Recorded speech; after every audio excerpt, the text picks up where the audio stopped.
ಗ್ರಾಹಕರಲ್ಲಿ ಅತಿಯಾದ ನಂಬಿಕೆ ಮೂಡಿಸುವ ದೃಷ್ಟಿಯಿಂದ ನಿಯಮಬಾಹಿರವಾಗಿ ಪ್ರಚಾರ ನಡೆಸುತ್ತಿದ್ದ ದೇಶದ ಮುಂಚೂಣಿ ಆಹಾರೋತ್ಪನ್ನ ಸಂಸ್ಥೆ ಡಾಬರ್ ಇಂಡಿಯಾಗೆ ಭಾರತೀಯ ಆಹಾರ ಸುರಕ್ಷತೆ ಮತ್ತು ಮಾನದಂಡಗಳ ಪ್ರಾಧಿಕಾರ ಭಾರೀ ಶಾಕ್ ಅನ್ನು ನೀಡಿದೆ.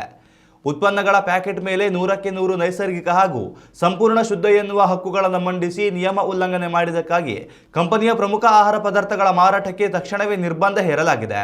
ಆಹಾರ ಸುರಕ್ಷತೆಯ ಪ್ರಮುಖ ಕಾಯ್ದೆಗಳ ಪ್ರಕಾರ ಮಿಶ್ರಿತ ಆಹಾರ ಪದಾರ್ಥಗಳ ಮೇಲೆ ಇಂತಹ ಲೇಬಲ್ ಬಳಸುವುದು ಕಾನೂನು ಬಾಹಿರವಾಗಿದೆ.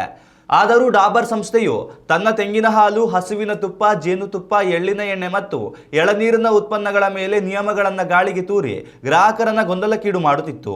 ಎಲ್ಲಕ್ಕಿಂತ ಮಿಗಿಲಾಗಿ ಕಂಪನಿಯ ಜನಪ್ರಿಯ ಆರ್ಗಾನಿಕ್ ಜೇನುತುಪ್ಪ ಮತ್ತು ಆಪಲ್ ಸೈಡರ್ ವಿನೆಗರ್ ಉತ್ಪನ್ನಗಳಿಗೆ ಅಧಿಕೃತ ಒಪ್ಪಿಗೆ ಇಲ್ಲದಿದ್ದರೂ ಜೈವಿಕ್ ಭಾರತ್ ಮುದ್ರೆಯನ್ನ ಕಾನೂನು ಬಾಹಿರವಾಗಿ ಮುದ್ರಿಸಿರುವುದು ತನಿಖೆಯಲ್ಲಿ ಸಾಬೀತಾಗಿದೆ.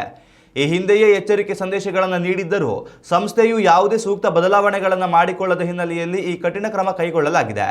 ಸದ್ಯ ವಿವಾದಿತ ಲೇಬಲ್ ಹೊಂದಿರುವ ಎಲ್ಲ ಸಾಮಗ್ರಿಗಳನ್ನು ಮಾರುಕಟ್ಟೆಯಿಂದ ಹಿಂಪಡೆಯಲು ಸೂಚಿಸಲಾಗಿದ್ದು, ಮುಂದಿನ 15 ದಿನಗಳ ಒಳಗಾಗಿ ಕೈಗೊಂಡಿರುವ ಶಿಸ್ತು ಕ್ರಮಗಳ ವರದಿಯನ್ನು ಸಲ್ಲಿಸುವಂತೆ ಕಂಪನಿಗೆ ಕಟ್ಟುನಿಟ್ಟಿನ ಗಡುವು ನೀಡಲಾಗಿದೆ. ಇತ್ತೀಚಿನ ದಿನಗಳಲ್ಲಿ ಇ-ಕಾಮರ್ಸ್ ಹಾಗೂ ಆನ್ಲೈನ್ ಮಾರುಕಟ್ಟೆಗಳಲ್ಲಿ ಸುಳ್ಳು ಜಾಹೀರಾತುಗಳ ಮೂಲಕ ಗ್ರಾಹಕರನ್ನು ವಂಚಿಸುವ ಕಂಪನಿಗಳ ವಿರುದ್ಧ ನಿಯಂತ್ರಣ ಮಂಡಳಿಯು ನಿರಂತರ ಸಮರ ಸಾರಿದೆ. ಉತ್ತಮ ಸಂಸ್ಕಾರಯುತ ಶಿಕ್ಷಣದೊಂದಿಗೆ VSS English medium CBSE school Udupi Muddur.